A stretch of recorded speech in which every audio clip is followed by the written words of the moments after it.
मी श्याम पाटील, आपण बघत आहात लेवा जगत न्यूज। या ठिकाणी केंद्रीय मंत्री रक्षा खडसे यांच्या मुलीसह अन्य मुलींची काही छळ करण्याचा प्रकार जो आहे समोर आलेला आहे, काय नेमकी घटना आहे? घडलेला प्रकार हा अत्यंत दुर्दैवी आहे। या ठिकाणी ज्यांनी छेडखानी केली आहे ते निव्वळ टवाळखोर नाही तर ते गुंड आहेत।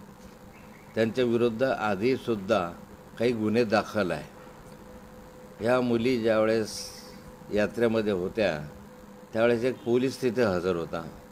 त्या पोलिसांनी त्या गुंडांना अडवण्याचा प्रयत्न केला, परंतु या गुंडांनी पोलिसांनाच मारहाण केली, त्याला शिवीगाळ केली। त्या पोलिसांनी 353 त्यांच्यावर दाखलही केलेला आहे। पण हा एक प्रश्न निव्वळ माझ्या घरामध्ये घडला असा नाही आहे, हा एक सामाजिक प्रश्न आहे आणि महाराष्ट्रामध्ये अशा स्वरूपाच्या अनेक घटना घडत आहेत।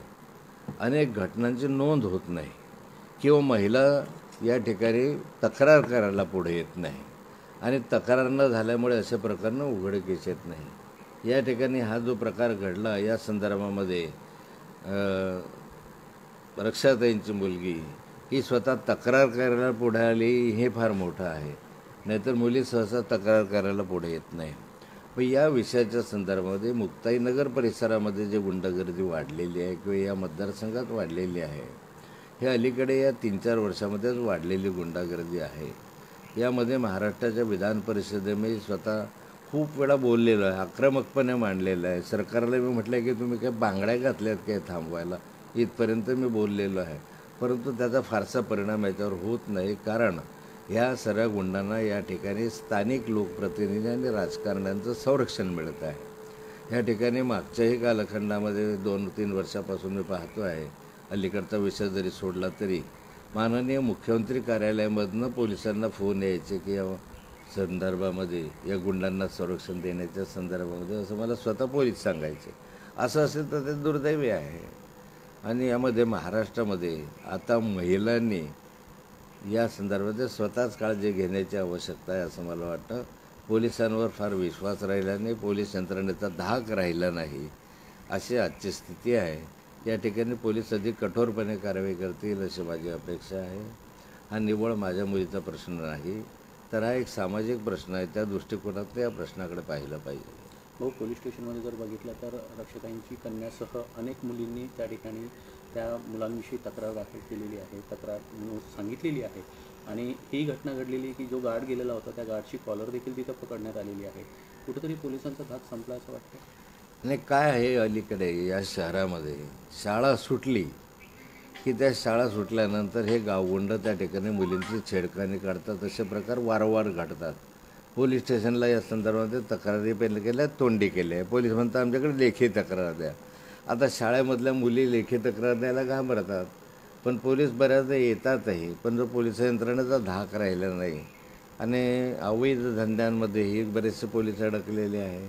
काही गोष्टी त्यामधल्याही आहे। काही गोष्टी या ठिकाणी गुंडांवर तक्रार केल्यानंतर कारवाई होत नाही, त्यामुळे काय करायचं तक्रार करून, अशी पण मानसिकता होते। मला वाटतं की या संपूर्ण प्रश्नाच्या संदर्भामध्ये राज्य सरकारने एक कठोर भूमिका घेतली पाहिजे, किमान महिलांच्या संदर्भामध्ये घेतली पाहिजे।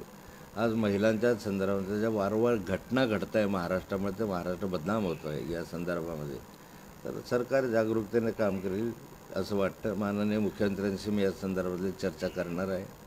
मी आयजींशी चर्चा केली, मी SP-शी चर्चा केली। फार काही खाली नुसतं ते आयजीशी बोलले की DSP-शी बोलतात, DSP-शी बोलले की इथे इन्स्पेक्टरशी बोलतात, तर सारंच बस जसं याचे ते राहतं। काही कोणाचा धाक राहिला नाही, कोणाचा हे राहिला नाही, अशी स्थिती आहे। अधिवेशन चालू होतं, अधिवेशनात तुम्ही आवाज उचलणार? नाही, निश्चित योग्य वेळी मी अधिवेशनामध्ये या विषय मांडण्याचा प्रयत्न करेन। 2 दिवसाआधी एक गुन्हे दाखल करण्यात आले होते, परंतु आज परत पोलीस स्टेशनमध्ये जाऊन काहींनी गुन्हा दाखल करण्याचे अट हे केले, याचं कारण काय आहे? 2 दिवसापूर्वी हा गुन्हा दाखल झालाच नाही, आज गुन्हा दाखल झाला। 2 दिवसापूर्वी ही घटना घडली आणि घटना घडल्यानंतर त्या पोलिसांनी 353 दाखल केले। मुली या संदर्भामध्ये पुढे यायला तयार नव्हत्या, त्या म्हणायच्या की म्हणजे घाबरतात मुली पोलीस स्टेशनला यायला। आणि मग 2 दिवसानंतर ही घटना घडल्यानंतर मुलींना मी स्वतः सांगितलं की असं घाबरून चालणार नाही, तुम्ही स्वतः पुढाकार घेतला पाहिजे, जे सत्य घटना आहे ते विदित केली पाहिजे, याच्यामध्ये घाबरण्याचं काय कारण आहे. म्हणून आज झाली, 2 दिवसापूर्वी घटनेची नोंद झालीच नव्हती आणि म्हणूनच रक्षाताई आज त्या ठिकाणी गेल्या होत्या. तिची मुलगी आहे स्वतःची होती, ती आई आहे. संशयित जो आरोपी आहे तो या अगोदरही कुठल्या ना कुठल्या गुन्ह्यांमध्ये अडकलेला आहे असं समजतंय. हे 5 जण आरोपी आहेत. 5 जणांनी छेडखानी केली, यांच्या सर्वांवरच गुन्हे दाखल आहे. या ठिकाणी 324, 325 वगैरे अनेक गुन्हे दाखल आहेत. 302 सारखे गुन्हे आहे. यामधून याला वॉरंट निघालेलं होतं. विशेष म्हणजे हा जो गुन्हेगार याला वॉरंट निघालेलं होतं. वॉरंट निघून फरार आरोपी होता, तरी तो त्या ठिकाणी कसा दिसला, हाही एक प्रश्न निर्माण होतो या ठिकाणी. म्हणजे एकंदरीत जर चित्र पाहिलं तर पोलिसांचीही या संदर्भामध्ये एक ज्याला आम्ही म्हणतो दुर्लक्ष करण्याची भूमिका दिसते आहे. खरं तर केंद्रीय मंत्र्यांचीच मुलगी सुरक्षित नाही, त्यामुळे राज्यातील महिला सुरक्षेचा प्रश्न जो आहे हा ऐरणीवर आल्याचं पाहायला मिळते. विरोधकांकडून देखील आता यावरती टीका केली जाते. निश्चित त्या ठिकाणी हा प्रश्न सर्वसामान्य माणसाच्या मनामध्ये निर्माण होतो की जर केंद्रीय मंत्र्यांच्या मुलींच्या संदर्भात एवढं धाडस कोणी करत असेल तर सर्वसामान्य मुलींचं काय. एकंदरीत यामध्ये चर्चा करण्याची आवश्यकता आहे. महिला धोरणाच्या संदर्भात चर्चा करण्याची आवश्यकता आहे. महिलांच्या संरक्षणासाठी काही वेगवेगळे उपाय योजण्याची आवश्यकता आहे. सरकारनं ही घटना लक्षात घेता मला वाटतं की अधिक गंभीरतेनं या संदर्भात कारवाई करावी. लेवा जगत यूट्यूब चॅनलमध्ये आपलं स्वागत आहे. आपल्या परिसरातील ताज्या घडामोडी बघण्याकरता आमचे चॅनल सबस्क्राईब करा आणि आपल्या मोबाईलवर बघा ताज्या बातम्या व कमेंट करून प्रतिक्रिया जरूर कळवा. बघत रहा लेवा जगत. धन्यवाद.